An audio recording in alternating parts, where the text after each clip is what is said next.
Hey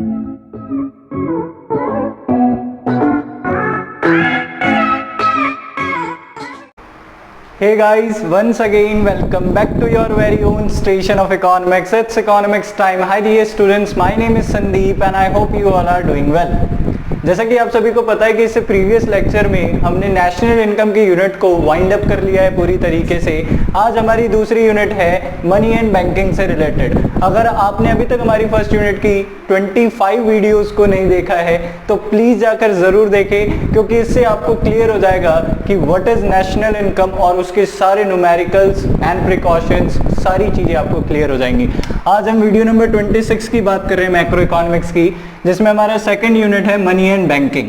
ठीक है, तो देखो मनी एंड बैंकिंग में दो चैप्टर है। मैंने आपको ये भी क्लियर किया हुआ है कि हमारे पास दो चैप्टर है मनी एंड बैंकिंग में, एक मनी और एक बैंकिंग इटसेल्फ। ठीक है, यही दो चैप्टर हैं। अब देखते हैं मनी में हमारे चैप्टर में क्या है। तो देखो सबसे पहला टॉपिक होगा मनी में बार्टर सिस्टम। तो देखो बार्टर सिस्टम क्या होता है? It is the system of exchange in which goods and services are exchange for goods and services. ठीक है, यानी क्या है कि बार्टर सिस्टम हमारा वो सिस्टम होता है जहां पर गुड्स एंड सर्विसेज को गुड्स एंड सर्विसेज के लिए ही एक्सचेंज किया जाता है। इट्स मीन्स अगर आपको कोई एक्सचेंज करना है, यानी आपको किसी चीज कोई चीज चाहिए तो आपको भी क्या करना है, किसी चीज को ही देना है।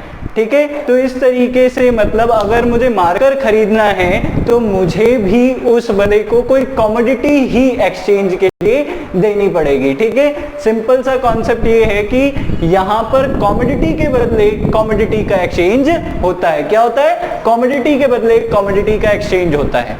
अब now what is CC economy या C2C इकोनॉमी क्या होती है? तो ये होती है कमोडिटी इकोनॉमी या कमोडिटी टू कमोडिटी इकोनॉमी, जिसको हिंदी में कहते हैं वस्तु अर्थव्यवस्था। ठीक है, तो अब देखो क्या है इसका मतलब। It is that economy where commodity is accepted as a medium of exchange। यानी ये वो इकोनॉमी है जहां मीडियम ऑफ एक्सचेंज क्या होगा? कमोडिटी होगा। Come on, medium of exchange क्या होगा? कमोडिटी होगा। यानी यहां पर जो एक्सचेंज का मीडियम है वो कमोडिटी है, वो वस्तुएं हैं, वो पैसा नहीं है। अब देखते हैं नेक्स्ट टर्म की कुछ डिफिकल्टीज हैं हमारे बार्टर सिस्टम में। वो डिफिकल्टीज क्या है, हम उनको पढ़ने की कोशिश करते हैं। तो पहली डिफिकल्टी है lack of double coincidence of want. अब इसकी डेफिनेशन रटने से बढ़िया है, पहले समझो कि क्या होता है lack of double coincidence of want. ये हमारे बार्टर सिस्टम का बहुत बड़ा ड्रॉबैक है, ये डिफिकल्टी है जिसकी वजह से बार्टर सिस्टम अब हमारे पास मौजूद नहीं है। तो देखो क्या होता है lack of double coincidence of want. इसका मतलब ये होता है कि अगर दो बंदों को एक्सचेंज करना है तो दोनों की नीड्स एक दूसरे से मिलती जुलती होनी चाहिए। फॉर एग्जाम्पल, अगर मुझे मार्कर परचेज करना है और मेरे पास पड़े हैं चावल, तो मुझे एक ऐसा बंदा ढूंढना पड़ेगा जिसके पास हो मार्कर और वो एक्सचेंज करना चाहता हो उसको चावल के साथ, तभी मैं मार्कर खरीद सकता हूं। इन शॉर्ट कि हमारे जो बार्टर सिस्टम में था, अगर आपको एक्सचेंज करना है या आपको कोई चीज परचेज करना है तो आपको सिर्फ ये नहीं ढूंढना कि उस बंदे के पास वो चीज है या नहीं है, आपको ये भी ढूंढना है कि क्या वो बंदा मेरे पास चीज है जिसके बदले में ये एक्सचेंज करना चाहता हूं, क्या वो एक्सेप्ट कर लेगा। तो this is called double coincidence of want. ठीक है, और इसकी बहुत कमी पाई जाती थी। हो सकता है बार बार ऐसा होता होगा कि अब मेरे को मार्कर परचेज करना है लेकिन मेरे पास चावल हो, लेकिन चावल खरीदने वाला यानी चावल से एक्सचेंज करने वाला मार्कर कोई मौजूद ही ना हो। तो इसी को कहते हैं हमारे बार्टर सिस्टम में lack of double coincidence of want. अब पेपर में कैसे लिखना है? तो सबसे पहले पेपर में जो मैंने यहाँ पर डेफिनेशन टाइप की बनाई हुई है वो लिखना है और उसके बाद ये एग्जांपल समझाना है, आपके पूरे नंबर मिलेंगे। तो देखो क्या लिखना है। One of the major difficulties of the barter system, ये लाइन तो रट लो। One of the major difficulties of the barter system, ये लाइन तो रट लो। जैसे ही आपको ड्रॉबैक्स ऑफ बार्टर सिस्टम पूछेगा आपको ये तो लिख देना है। ठीक है, इसके आगे देखो क्या है, is that essential for exchange to be inter related with in needs of two persons, otherwise exchange became impossible. यानी क्या कहा इसने कि दो बंदों के बीच में दो बंदों की नीड्स एक दूसरे से रिलेटेड होनी चाहिए, अगर नहीं होगी तो एक्सचेंज नहीं होगा। अभी भी यही समझाया ना, अगर मुझे मार्कर परचेज करना और मेरे पास चावल रखे हुए हैं तो मेरे को सिर्फ ऐसा बंदा नहीं ढूंढना जो मार्कर सेल करना चाहता हूं, मुझे ऐसा बंदा भी ढूंढना है जो उसके बदले में चावल लेना चाहता हूं। ठीक है, तो यही था lack of double coincidence of want. अब आप इसको पूरी ध्यान से देख लो और नोट डाउन कर लो। अब देखो हम सेकंड डिफिकल्टी या ड्रॉबैक की बात कर लेते हैं, वो क्या हमारा lack of common measure value. सबसे बड़ी दिक्कत हमारे पास जो कमोडिटी इकोनॉमी या बार्टर सिस्टम है उसमें lack of common measure value होती है, यानी इस मार्कर की कोई एक मेजर वैल्यू डिसाइड नहीं कर पाते हम बार्टर सिस्टम के अंदर। कैसे समझाओ सर? देखो ये मार्कर कभी मैं 1 किलो चावल के रूप में एक्सचेंज करता हूं तो कभी मैं सिर्फ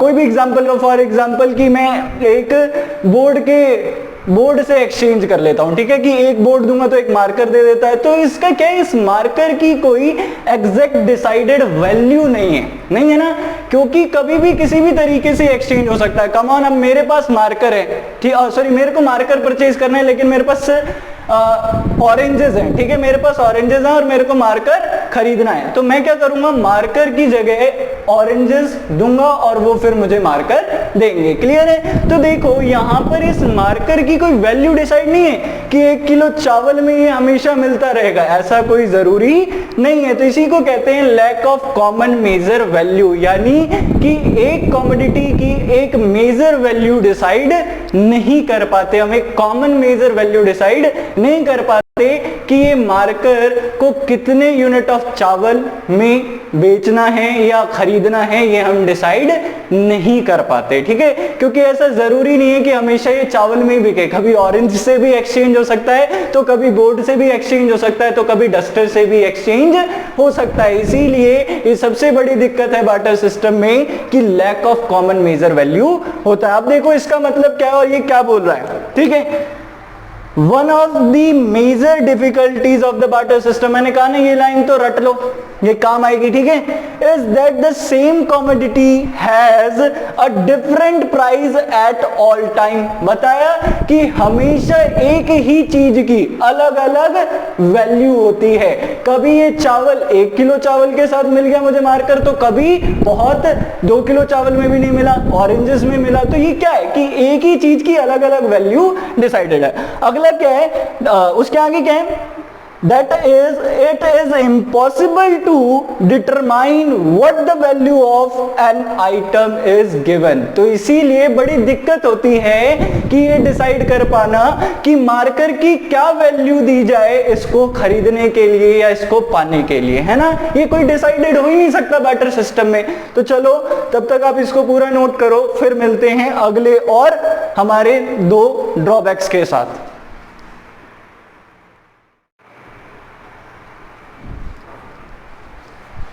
तो देखो अभी तक हमने 2 पढ़ लिए हमारे डिफिकल्टीज ऑफ बार्टर सिस्टम या ड्रॉबैक्स ऑफ बार्टर सिस्टम, जिसमें दोनों हमारे पॉइंट्स क्या थे। पहला पॉइंट ये था कि lack of double coincidence of want और दूसरा था हमारा lack of common measure value, यानी हिंदी में कहते हैं आवश्यकताओं का दोहरा संयोग और मूल्य की एक समान इकाई का अभाव। अब देखो हमारा तीसरा पॉइंट जो है वो क्या है, लैक ऑफ डिविजिबिलिटी, यानी क्या है कि हमारा अगर इसको हिंदी में कहें तो कि खंडित करने का अभाव। ठीक है, यानी आप इसको डिवाइड नहीं कर सकते। ठीक है, यानी इसको बांट नहीं सकते, तोड़ नहीं सकते। ठीक है, आप कैसे नहीं, इसको कैसे नहीं कर सकते ये समझते हैं। देखो कि बार्टर सिस्टम में हमें सभी को पता है कि हमें क्या चीज को एक्सचेंज करना है, कमोडिटी को एक्सचेंज करना है कमोडिटी के बदले।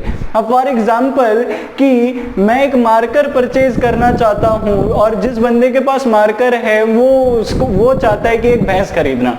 अब कमॉन मैं एक मार्कर के लिए क्या एक भैंस दे दूंगा? पॉसिबिलिटी है नहीं दूंगा। ठीक है, क्लियर है, पॉसिबिलिटी नहीं है, ऐसा क्यों करूंगा? तो क्या वो मुझे ये कहेगा कि आधी टांग काट के दे दे इसकी? ये भी पॉसिबिलिटी नहीं है ना, है ना। तो यही चीज है कि यहां पर सबसे बड़ी डिफिकल्टी ये होती है कि हम कई आइटम्स को डिवाइड ही नहीं कर सकते हैं। तो कमान इसको पेपर में कैसे एलैबोरेट करना है, तो देखो मैंने ये भी लिखा हुआ है आपके लिए, there are many items under the barter system that are impossible to divided because by doing so those items are of no use, यानी वो यूजलेस हो जाएंगे। यानी इसका मतलब क्या था कि वही मैंने कहा, अगर आप किसी चीज को डिवाइड कर दोगे, ऐसे इस भैंस को काट के दे दोगे, एक टांग काट के दे दोगे या उसकी गर्दन काट के दे दोगे, तो क्या है वो खत्म ही हो जाएगी, फिर भैंस ही नहीं रहेगी आपके पास। तो यही चीज है बार्टर सिस्टम के साथ जो हम नहीं कर सकते। ठीक है, क्लियर है? लैक ऑफ डिविजिबिलिटी ये तीसरा पॉइंट था। फोर्थ पॉइंट क्या हमारा, difficulty in store and transfer of value. यानी क्या है कि आपको यहां पर किसी चीज को लंबे समय तक आप स्टोर नहीं कर सकते, यानी बचा के नहीं रख सकते। जैसे मनी में कर सकते हैं लेकिन इसमें नहीं कर सकते। अभी मनी में आऊंगा तो समझाऊंगा कि उसमें भी कुछ टर्म्स एंड कंडीशन होती हैं। ठीक है, यहां देखो कि यहां पर हम किसी कमोडिटी को लंबे समय तक स्टोर करके नहीं रख सकते, और साथ में एक और चीज है, हम उसको एक जगह से दूसरी जगह भी ट्रांसफर नहीं कर सकते इतनी आसानी से। अब इसका एग्जांपल सर, तो देखो क्या मैं किसी टमाटर को या किसी आलू को बहुत लंबे समय तक बचा के रख सकता हूं? पॉसिबिलिटी नहीं है। किसी भी पेरिशेबल कमोडिटी को आप बहुत लंबे समय तक स्टोर करके नहीं रख सकते। तो है ना बार्टर सिस्टम का एक ड्रॉबैक कि हम कमोडिटी को तो बहुत लंबे समय तक स्टोर करके रख ही नहीं सकते सर। क्लियर है? इसके साथ ट्रांसफर भी नहीं कर सकते एक जगह से दूसरी जगह इतनी आसानी से। फॉर एग्जाम्पल कि आपको एक घोड़े को दिल्ली से मुंबई ट्रांसफर करना है, बहुत मुश्किल है ना, लेकिन आपको अगर money Delhi to Mumbai transfer करनी है तो चुटकियों में हो जाएगी सर। क्लियर है ना, समझ गए? तो इसी को कहते हैं लैक ऑफ या difficulty in store and transfer of value. यानी क्या है कि यहां पर सीसी इकोनॉमी या बार्टर सिस्टम में कमोडिटी को स्टोर और उसको ट्रांसफर करने की बहुत बड़ी डिफिकल्टी होती है। अब इसको पेपर में कैसे एलैबोरेट करना है तो उसके लिए आपको ये देखना है, this is another major problem of barter system, the accumulation of value cannot be done over a long period of time, and at the same time there is lot of difficulties in sending it from one place to another। Clear है कि accumulation का मतलब होता है संचय, वही बचा के रखना, बचत करना, ठीक है, सेव करना। आप यहां पर आइटम्स को बहुत लंबे समय तक सेव करके नहीं रख सकते हो और उसको एक जगह से दूसरी जगह भी आसानी से नहीं भेज सकते हो। लिखना यही है और एग्जाम्पल आपकी मर्जी से होगा। मैंने किसी एग्जाम्पल से समझाया आपको, आप किसी एग्जाम्पल से समझाओगे, लेकिन मतलब यही होना चाहिए। अब कम ऑन लास्ट जो है lack of standard of deferred payment, यानी डिफर्ड पेमेंट का मतलब होता है इन फ्यूचर पेमेंट। ठीक है, सबसे बड़ी दिक्कत यही है कि बार्टर सिस्टम में हम इन फ्यूचर पेमेंट नहीं कर सकते। फॉर एग्जांपल आज मैंने किसी से भैंस ली है, ठीक है, मैंने आज किसी से भैंस ली और मैंने उसे वादा किया कि भाई मैं तुझे 3-4 दिन बाद 2 भैंस दे दूंगा। ठीक है, क्या ऐसी पॉसिबिलिटी है मैं दे पाऊंगा उसे, या मैं उसे एक भैंस ही दे पाऊंगा 3-4 दिन बाद? पॉसिबिलिटी ही नहीं है ना, इतनी जल्दी भैंस आएगी कहां से? क्लियर है? और कमान अगर मैंने जब वो एक भैंस ली है वो भी उसके साथ भी कुछ हो जाए तो ऐसे में तो बहुत बड़ा रिस्क है ना। तो यही चीज है हमारे बार्टर सिस्टम के साथ कि इन फ्यूचर हम बोरोइंग्स की पेमेंट नहीं कर सकते। तो इसको कैसे लिखना है, this is one of the major problem of barter system. मैंने कहा ना ये लाइन रट लो, ठीक है, in which future borrowing from someone is impossible to pay, यानी किसी के लिए फ्यूचर बोरोइंग को पे करना बहुत मुश्किल होता है या इम्पॉसिबल है, असंभव है, हो ही नहीं सकता। तो ये थी कुछ हमारी बार्टर सिस्टम के ड्रॉबैक्स। अगर आपने अभी तक ये नोट नहीं किया है तो प्लीज आप नोट करो, फिर हम दूसरा मनी पढ़ते हैं।